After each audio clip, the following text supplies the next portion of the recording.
Cancer rising. How you doing, Cancer?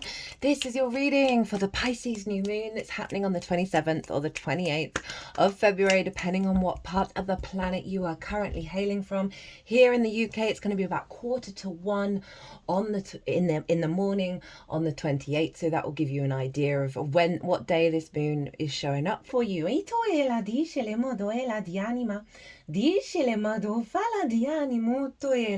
Now, this isn't an eclipse, even though it's in the sign of the North Node. It's really far away from the nodes themselves. So it's not an actual eclipse, but it is bringing in all of the intention around the North Node in Pisces. Now, read for the rising sign. So for those of you who do not have Cancer in the first house, look to the house that it does fall in. Look to the themes of that house and if you've got things going on in Cancer, all of that meaning as well.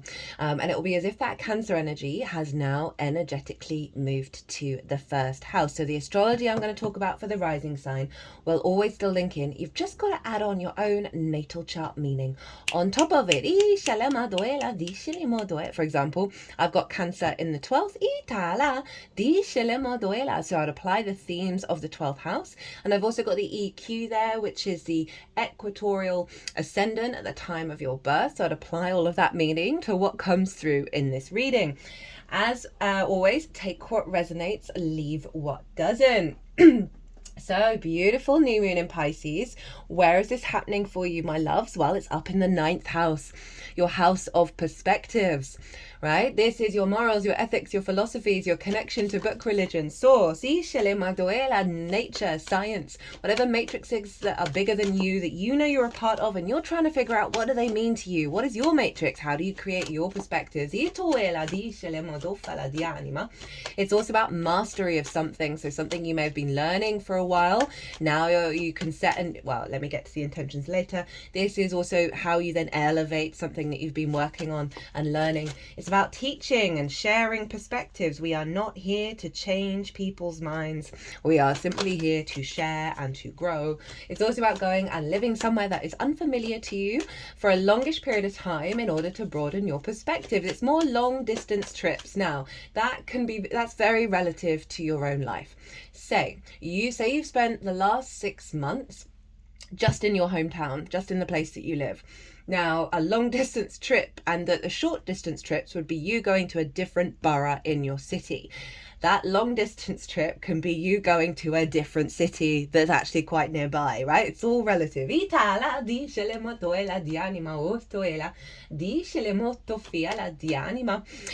those are some of the major themes for the 9th house. Now, before I really get into it, there is a collective reading. That's the first reading that went out. And this is where I've broken down the astrology in way more detail. Some very powerful stuff came through in that. I pulled collective tarot cards for all of those bits and pieces of the celestial bodies and what they're doing and who they're talking to and what does that mean for this new moon, and really tapping into the higher, most integrated intention of this new moon that's going to unfold over the next 6 months. So I work with 6-month cycles, so even if you're watching this after the event, you're not missing out on anything. So you might want to pause this video, go watch the collective reading, and then come back because it acts as a baseline to what's going to show up here. I'm only really going to talk about the houses in these readings. Now, I'm doing things a little bit differently in terms of the tarot. I'm using a new deck that arrived yesterday. It's the John Bauer tarot. It's very imaginative, right? There's lots of very powerful images on them that help you think about the cards in a different way. I usually use the traditional Rider-Waite. I love it, but I felt very called to bring this through because Pisces is very imaginative. It is sort of, the thinking in non-linear forms and bringing in more of the magic into it. So we're using this deck, and I'm going to be shuffling it while I'm talking about the astrology. And then at the end of that, I'm going to then take 5 cards from the top, right? And it's going to form a little grid here that we're then going to go through. So it's very different to how I normally work. I'm trying lots of new ways of working with divination, connection to source, to really learn to trust every form, every moment of our existence is always connected to the divinity of source and the divinity within, and learning to trust that. So it might be something you want to try out. If you work with tarot and there's a particular way in which you shuffle, maybe try something new with this North Node in Pisces. As I said, I'm mostly talking about the houses in this one, but there is so much going on in Pisces. This moon's happening around 9 degrees and 40 minutes. So at the beginning degrees of Pisces, but we've got a stellium here. We've got the sun and the moon conjunct Ceres, so very abundant energy coming in. And we've got Mercury, Saturn, Neptune, North Node, all at the tail end of Pisces as well. So it's big Piscean energy. Over in your 9th house. Now it's a new moon. So one good thing just collectively to do for every new moon is change your bed linen, right? Bring in that fresh new energy. This is the new moon in your 9th house that is then bringing together all that you have learned around your perspectives over the last year. And then bringing in a new frequency. And this is a great time to plant seeds. Say you want to start say you've been doing a couple of courses on a particular topic and you then want to take it to the next level. This can be a great new moon to set that intention around. Bringing in higher, more integrated perspectives, letting go of certain perspectives that may have limited your understanding of your own magical reality. So often the 9th house can get a bashing because of everything that's going on in the world, right? And we can externalize how we're perceiving our own experiences because of everything that's going on in the world. So you can try and pull back that energy. You can set an intention around coming back, asking the source to show you your true perspective. If you want to go on a really long distance trip, or if you've got plans to go to the next state or whatever it is, the country that's next door to you, this can be a great new moon to set those intentions and get the ball rolling with the planning of everything. At the time of recording, forgot to mention at the beginning of the video, the ascendant is in fact in Cancer, coming up to a conjunction with Mars. Okay, in the pre-shuffle I've got the Four of Swords come out twice, so this very much feels that this is really allowing you to let go of a grief around the world and your perspectives, right? Very understandable. And come into a greater sense of knowing that you're being held by something bigger than you, by source. Then got the Three of Wands, embarking on a new journey that's linked into your inherent frequency. As I said, the ascendant at the time of recording is coming up to conjunction with Mars, who is retrograde in your sign, will be going direct on Monday the 24th or 23rd if you're in the Americas. And the midheaven is up in Pisces, so we're really tapping into your frequency, Cancer. So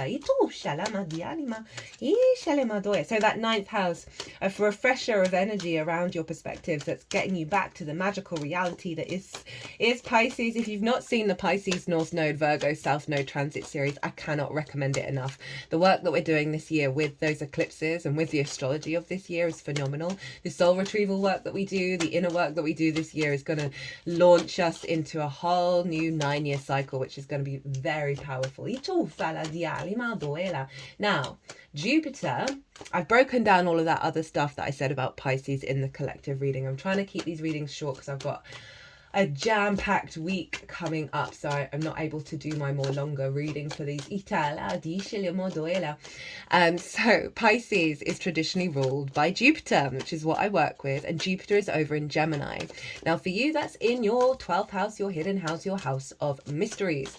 Right? This is the unconscious spaces, things going on behind the scenes. You know, they can feel very personal to you, but actually kind of out of reach. That Three of Wands has come out again. Really new journey. We can have anxiety here, depression, loss, grief, isolation. But underneath all that good stuff is, in fact, the magic of your soul. Right? That Gemini energy that can feel very out of reach, but deeply, deeply personal to you. Now, Jupiter is there, Oh my god, I cannot recommend that Jupiter and Gemini transit series. I know I just said that about the Pisces North Node, but Jupiter, it's every 12 years that it's going to be there, so it's really giving you a lot of support around mental health issues, around the sort of more difficult energy of the 12th, as well as you helping connect to the wisdom of the magic of your soul. And it's influencing your ninth house, and so it's influencing this moon of your perspectives. So I feel like a lot, I've got the Fool come out as I say that. I feel like we have a lot of we have in the unconscious spaces, we have a lot of conditioning, trauma responses, limiting beliefs, distorted love languages, and the Fool came out as I was talking about Jupiter helping you make peace with a lot of that conditioning in order to integrate it and expand and get back to yourself, back to a sense of abundance. And so those limiting beliefs, those trauma responses can dictate how we perceive the world, right? Perhaps see it as a more fearful place where we cannot be ourselves, those kind of things. So Jupiter is elevating the magic of your soul into your perspectives, as well as helping soothe any perspectives that stopped you from truly being your unique self. Very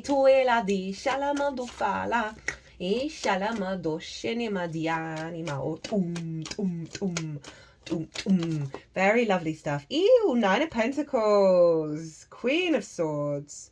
What's the we've got the Devil, then the Queen of Swords, then the Nine of Pentacles. Releasing things that have had a hold over you, getting a new perspective in order to embody yourself fully and create a holistic life for yourself. You're getting a lot on the pre-shuffle. So Jupiter is in the sign of Gemini. Who rules Gemini? Well, that's Mercury, and Mercury's over in Pisces. So they're in each other's realms. They're influencing each other. It's what's called mutual reception. They're basically psychically hotlined with each other. They're facilitating each other's journeys. There's a feedback loop between these two of the details, the information, how we communicate, how we perceive, and then the bigger picture and the abundance and the wisdom. They're ruling the whole chart, right? So this is all being pulled into these two houses, which is why I'm focusing on it.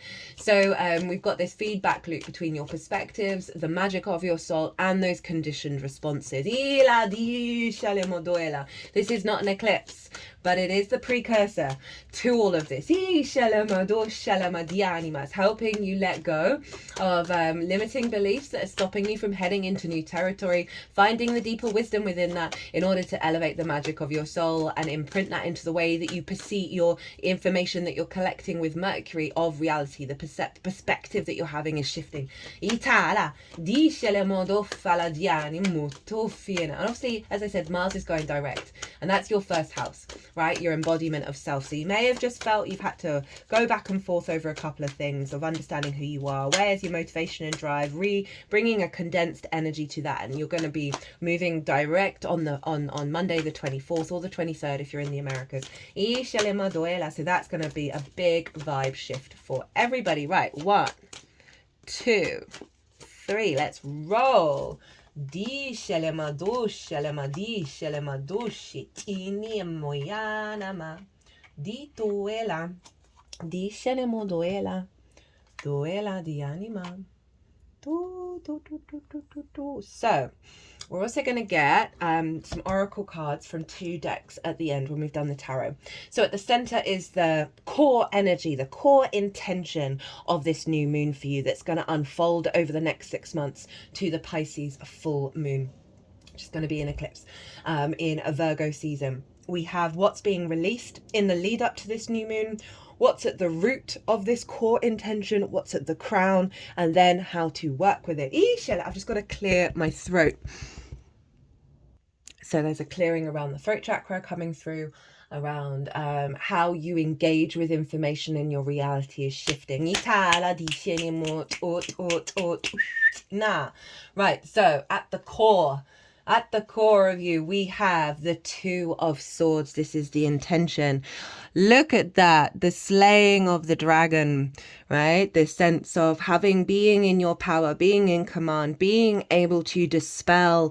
I was talking about how that 9th house can really get a bit of a bashing because of everything that's going on in the world, that has us go into the pit, that just sees the disasters, the wars, the pain, all of that. And this is the that, you know, also the north and south node are called the head and the tail of the dragon as well. So there's a sense of releasing something that's had a being coiled around you in terms of your perspective. Snakes can be very karmic in nature. They are neither good nor bad. Well, everything is a tool. It just shows up in different ways, and this is your perspective, right? The two holding up that sword, of being able to vanquish. Ita la dishinimo doshilima dianima dufala dianima ina madoela. And interestingly, and I felt just before I pulled this card to really say the collective reading feels really relevant to what's cut the energy that's already come through in this. And I think one of the channeled frequencies that came through and I said out loud was, they said that something about the snakes of distorted wisdom are being released. And this feels very much about that. And it's swords. So it's your ideas, how you perceive the world, your capacity to let go of that which has kept you in the forest. You know, this is very unusual. I've never used a different tarot deck other than the traditional Rider-Waite-Smith, but the images on these, like, you almost kind of forget what the traditional ways of working with these cards are and really lean into the vibrancy of the imaginal spaces. And that is very Piscean in its nature, to bring through that energy. And you may get your own intuition over what this means to you, but it's also swords. So we think of Jupiter over in Gemini, of truly vanquishing those limiting beliefs, those conditionings, both collective, social and individual. Right, how am I going to sort this out? Where's that kyanite? I'll put a little thing. Yeah. Right, so what's being let go of in the lead up to this new moon? We have the Two of Pentacles. This is such an interesting image. This figure is holding a key, and we've got these two hooded figures that almost seem very ancestral or very traditional and from the past, right? And do they have snakes as walking sticks? It looks like it. So this card is saying you have found the key to unlock this. You have found your own vision, your own light, your own perspective that is unlocking the restrictions around traditions that don't serve your embodiment of yourself, right? It's not that it's negative. It's simply been a path that's been needed to let go of, and transmute into your own power. Like, it feels like you've got the key to your own kingdom.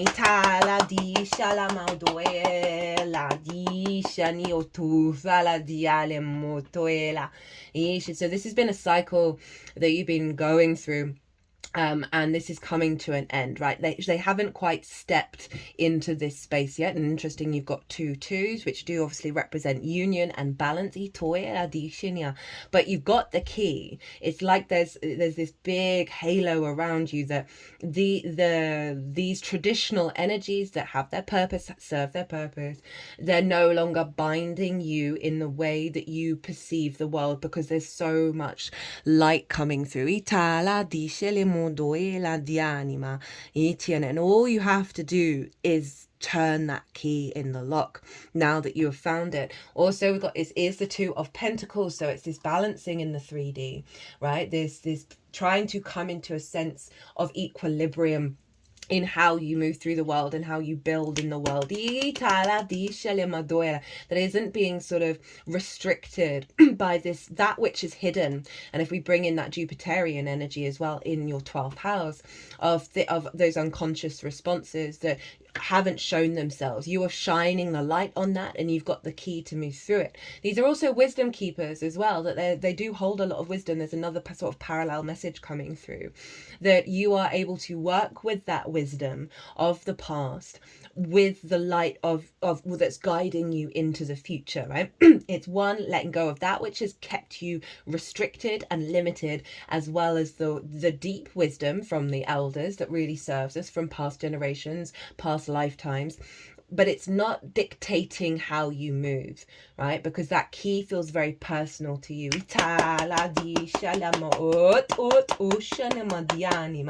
Okay, at the root, we got the Fool. that came out, and that's reminding me that the Three of Wands came out at least 3 times, of embarking on a new journey, of seeing a new horizon. And the Fool, very similar to the Three of Wands. And this is such fresh energy, and I really love the playfulness of it, to the slightly seriousness of banishing and vanquishing certain spaces. And the Fool's this is at the root of you, of this is what the intent, like the root intention is to get you to a place where you can hang out on this hill and enjoy your life and not be swamped by what's going on in the bigger picture, right? Source doesn't want us to do that. Obviously, it's not about not helping the bigger picture, but the way through is in. For me anyway, that's my practice, is the way through is in, is the more we reorientate our frequency to that of the Fool. I'm really trying to be embodying the Fool at the moment. The more that then serves the collective. And if we think of the 12th house as well, of the unconscious responses, and often a lot of that we learn from our parental figures in our early years.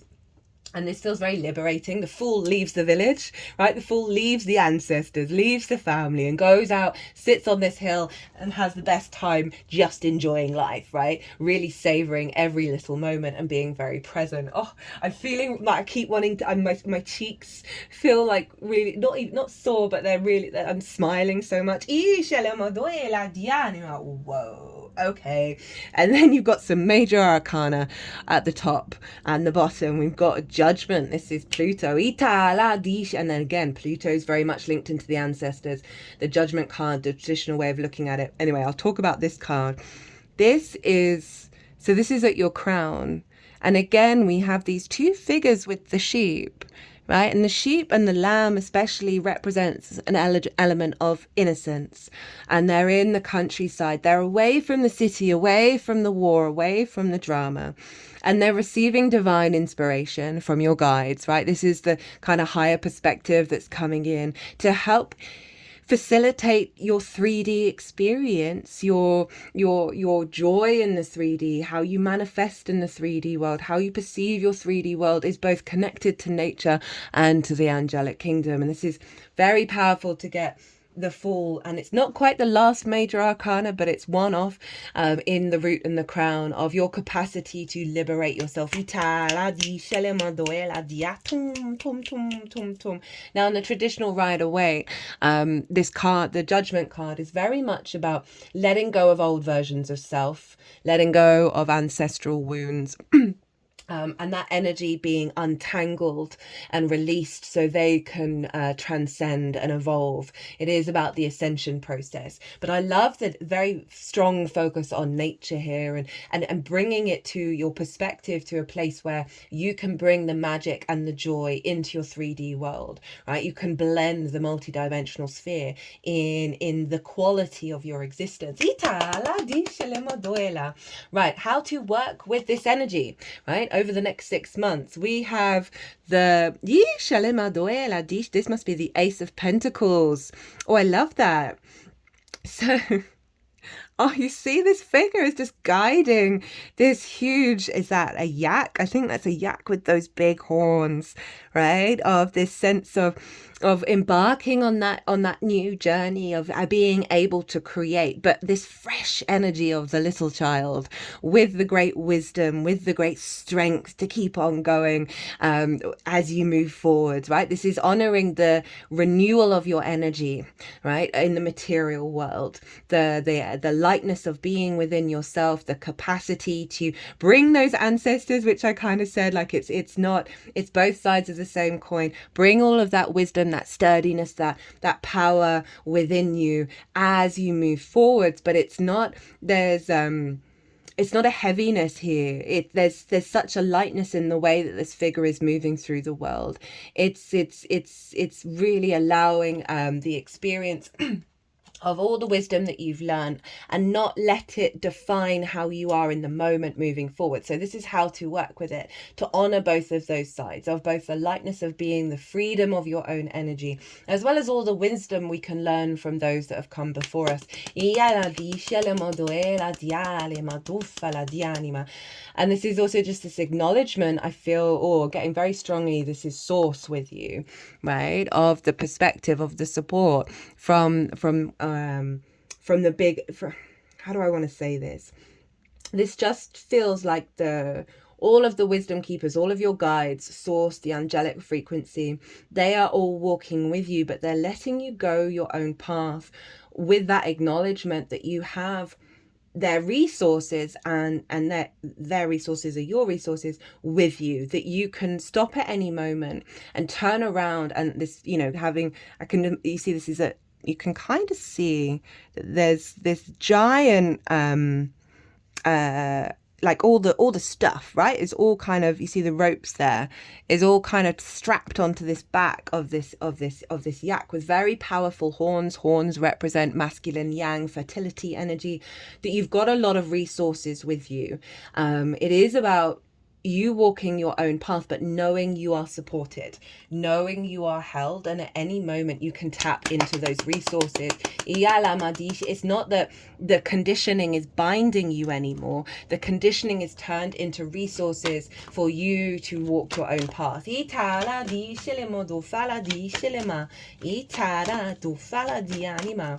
getting a card from the Sacred Geometry Activation Oracle, and then we'll get a card from Rainbow Brainskull. Oh, there we go. Dice ni molto fiala. Diatumba tilema dicelema. Utufana dianima.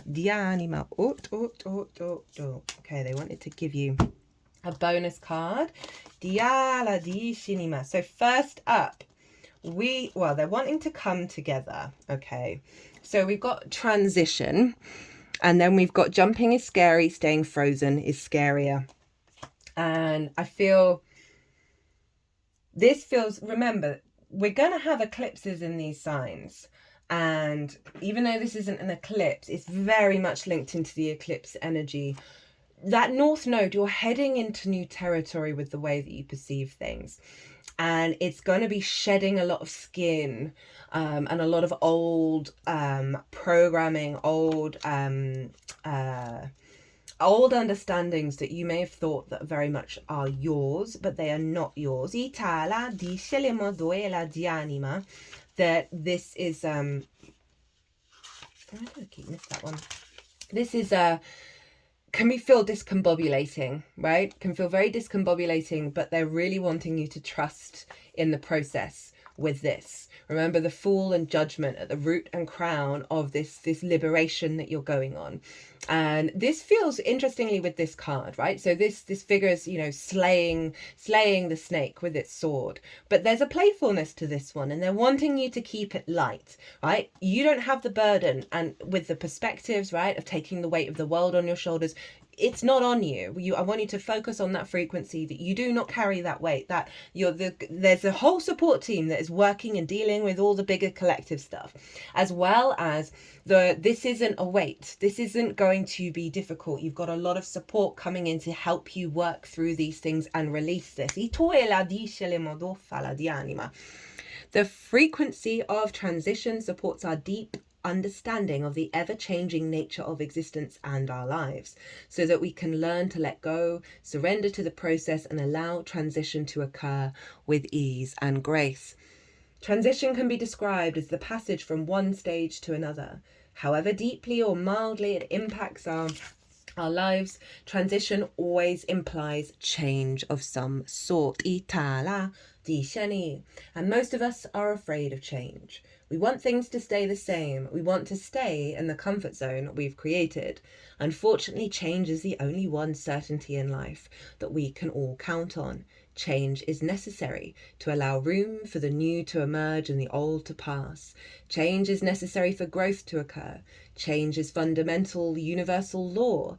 Transition describes this process of change, a time when things are moving, morphing and shifting. And in the midst of this process, it's common for nothing to feel clear, comfortable or safe. Being pushed and pulled from our existing state into one that is unfamiliar isn't easy. And the most feared transition of all is one that we face eventually, death. and the transition from our physical bodies to the world of spirit. Because we have so little understanding of the true nature of our existence and of our connection to the cosmos, we tend to fear death as a perceived ending. As in this activation, the snake is a traditional symbol for death and transition. We're in the year of the wood snake. We're in a year 9, which is a closing out of a cycle, a shedding of skin. In many cultures and belief systems, due to its perceived ability to be reborn many times during its lifetime by shedding its skin. Behind it, the background shows not only the grid of flower of life, the connection with the earth plane, but also the Merkaba, a reference to our existential ability to traverse between layers of time and dimension. The colours indigo, violet and magenta are indicators of our deep spiritual connection to the cosmos and the whole of existence, making any transition but a moment in ongoing infinite journey. So I've got the conch here, which is linked into the ocean, and the snake of the wood snake.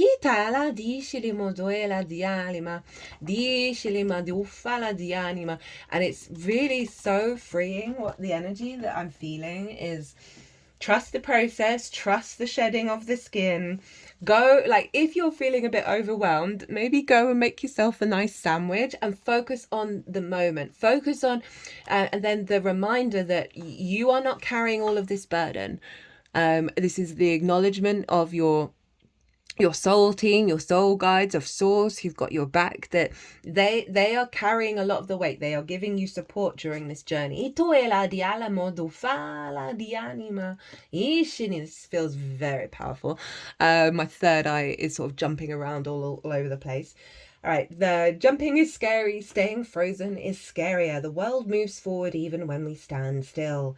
Making no choice is still a choice. Stop pretending like the world can be paused and act with courage now. Fortune favors the bold, and that's this. Right, and this is the intention of you slaying some certain aspects in the way that you perceive the world that simply are not doing you any favors, even though they feel very comfortable. Let go of the idea that you know anything about how you perceive the world. That would be my recommendation to any Cancer rising with that North Node happening up in Pisces. You are heading into new territory around the way that you perceive the world and yourself and all of those things. And the best way through is to let go, surrender, and realize you don't have all the answers. And that's when everything's going to start flooding through. Got another sort of similar energy here. You never get there and you never stay here. So again, that sense of fluidity, that sense of transition and change. You are never in the past or in the future. Your awareness perpetually resides in the now. Stop yearning and appreciate the infinite magic of the eternal present. And that is having the sandwich. It's so interesting. We've got those snakes. You've got the snake of the Two of Swords with the transition card. That really, and then the snakes here. Yeah, real big shedding of your skin. Cancer, again, you had Mars retrograde in your sign. That doesn't happen very often. And so a real shedding of how you walk your talk. Right, my loves, I'm going to leave it there. I hope you enjoyed this reading. I hope it resonated. If it did, hit that like button, leave a comment. I'd love to hear how this North Node in Pisces is affecting you, what you're feeling in the lead up to the Piscean new moon. Enjoy this process. This feels really good. Even though it might be a little bit scary. Trust it. Okay, I'm going to leave it there. Be good to yourselves, be good to those around you, safe travels, and be well until we meet again.